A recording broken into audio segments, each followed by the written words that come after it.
Hello दोस्तों, कैसे हैं आप सब। मेरा नाम दीपक है और मैं आप सबका स्वागत करता हूं मेरे चैनल आपका एचआर कंसल्टेंट में। दोस्तों, आज के टॉपिक में हम लोग बात करेंगे एक बहुत ही इंपॉर्टेंट एलिमेंट की जो कि जॉब में जरूरी होता है। वो है स्किल सेट। तो आज हम लोग जानेंगे कि बेसिकली स्किल सेट क्या होता है, किसे बेसिकली स्किल सेट कहते हैं।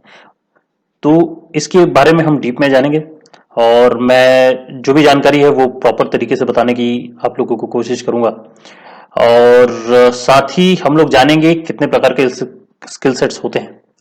ठीक है, तो चलिए दोस्तों, बिना देरी के हुए शुरू करते हैं।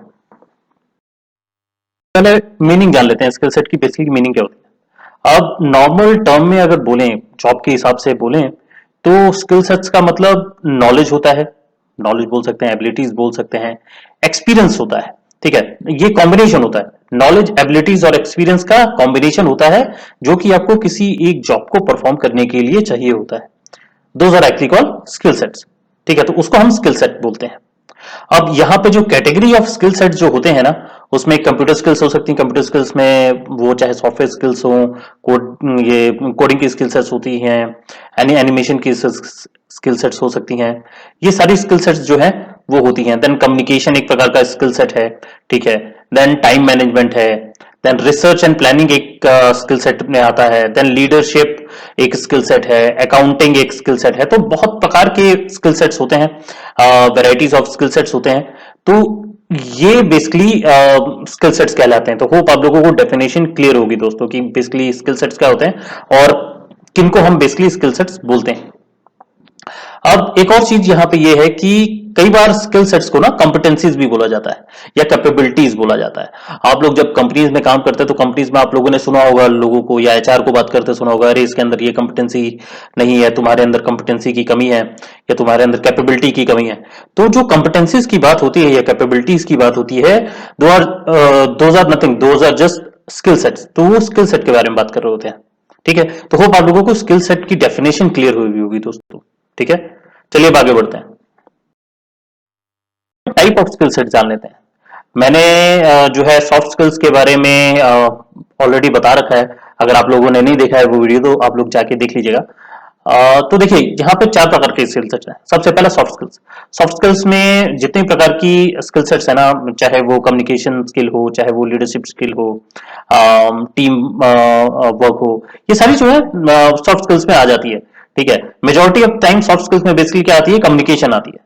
ठीक है, कम्युनिकेशन बेसिकली एक बहुत ही इंपॉर्टेंट सॉफ्ट स्किल है जो आपके पास होना चाहिए। अगर आप लोगों के अंदर नहीं है तो मैं ये चाहूंगा कि आप लोग उसको डेवलप करें और इसमें अच्छा करें। देन अगला आता है टेक्निकल स्किल्स।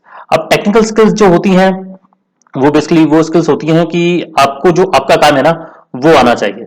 ठीक है, अब टेक्निकल स्किल्स में मेजरली जो लोग सॉफ्टवेयर में काम कर रहे हैं तो उनको पाइथन आना चाहिए, जावा आना चाहिए। मतलब अगर कोडिंग में काम कर रहे हैं तो पाइथन, जावा ये सब आना चाहिए। देन अगर किसी सॉफ्टवेयर वगैरह में काम कर रहे हैं, फॉर एग्जांपल अगर एनिमेशन में काम कर रहे हैं तो उनको माया सॉफ्टवेयर आना चाहिए। तो ये सब टेक्निकल स्किल्स है। तो ये टेक्निकल स्किल्स आपके पास होनी जरूरी है अगर आपको एक अच्छी जॉब चाहिए तो। ठीक है, ये दो चीजें हमने कवर कर ली। तीसरा आता है हार्ड स्किल्स। हार्ड स्किल्स क्या होते हैं? Hard skills basically kind of technical skills के ही पार्ट होते हैं, लेकिन जैसे फॉर एग्जांपल डेटा एनालिसिस का स्किल है। ठीक है, that is actually called hard skill. ठीक है, तो ये भी एक बहुत इंपॉर्टेंट स्किल सेट है जो कि टेक्निकल स्किल से मिलता जुलता है, लेकिन उससे थोड़ा सा अलग है। हम अगले में एग्जाम्पल देख के समझेंगे कि बेसिकली हार्ड स्किल्स में क्या क्या आता है। देन लास्ट में आता है transferable skill set. Transferable skill sets भी एक बहुत इंपॉर्टेंट प्रकार का जो है स्किल सेट होता है जो आप लोगों के अंदर होना चाहिए। अगर नहीं है तो वो डेवलप कर लीजिए। अगर ये चार स्किल सेट आपके पास हैं तो आप आसानी से जो है जॉब पा सकते हैं। चलिए अब आगे बढ़ते हैं दोस्तों। मैंने स्किल सेट्स के एग्जांपल दिए हैं। सॉफ्ट स्किल्स है, टेक्निकल स्किल है, हार्ड स्किल है, ट्रांसफरेबल स्किल है। तो सबसे पहला जो है सॉफ्ट स्किल देख लेते हैं। सॉफ्ट स्किल में क्रिएटिविटी है, टीम वर्क है, देन कम्युनिकेशन भी इसमें आप डाल सकते हैं। कम्युनिकेशन स्किल्स हैं, डिसीजन मेकिंग कैपेबिलिटी या डिसीजन मेकिंग स्किल सेट्स हैं, ये होगी। देन टेक्निकल स्किल सेट में जो भी आईटी स्किल्स में चाहे आपका कोडिंग हो गया, डिजाइनिंग हो गया, एनिमेशन करना हो गया, नेटवर्किंग हो गया, टेस्टिंग हो गया, ये सारे के सारे जो भी टेक्निकल स्किल्स है ना, जो भी ये सारे के सारे जो है आईटी स्किल्स, ये टेक्निकल स्किल्स में आते हैं। देन अगला आता है प्रोजेक्ट मैनेजमेंट। प्रोजेक्ट मैनेजमेंट की जितनी भी टूल्स एंड टेक्निक्स है, चाहे वो एजाइल हो, या प्रोजेक्ट मैनेजमेंट हो, या वाटरफॉल से रिलेटेड जो भी प्रोजेक्ट्स हैं, ये सारे के सारे जो है प्रोजेक्ट मैनेजमेंट के अंदर कंसिडर कर लिए जाते हैं। ये भी एक प्रकार का टेक्निकल स्किल होता है। देन टेक्निकल राइटिंग भी अपने आप में जो है एक बहुत इंपॉर्टेंट टेक्निकल स्किल सेट है। ये मैं नॉर्मल सा आपको लोगों का एग्जांपल दे रहा हूं, और भी बहुत सारे हैं। देन हार्ड स्किल में मैं बात करूं तो बुक कीपिंग हो गया, बुक कीपिंग एक प्रकार का हार्ड स्किल है। देन डेटा एनालिसिस करना हो गया, वो एक प्रकार का हार्ड स्किल है। देन कॉपी राइटिंग एक बहुत इंपॉर्टेंट जो है हार्ड स्किल का एग्जाम्पल है दोस्तों। देन अब ट्रांसफरेबल स्किल्स की बात करें तो ट्रांसफरेबल स्किल्स में टाइम मैनेजमेंट का जो होता है, टाइम मैनेजमेंट एक बहुत ही इंपॉर्टेंट जो है स्किल सेट है जो आप लोगों को आना चाहिए, और ये ट्रांसफरेबल स्किल है। देन ऑर्गेनाइजेशनल स्किल, ये भी एक प्रकार का ट्रांसफरेबल स्किल में आता है। एंड देन मल्टीटास्किंग भी एक ट्रांसफरेबल स्किल सेट। आशा करता हूं कि आज का वीडियो आप लोगों को पसंद आया होगा। अगर पसंद आया है तो लाइक जरूर कीजिएगा, अपने ज्यादा से ज्यादा दोस्तों के साथ शेयर कीजिएगा, और सब्सक्राइब करना मत भूलिएगा। मैं ऐसे ही नए नए कंटेंट आप लोगों के लिए लेके आता रहूंगा दोस्तों।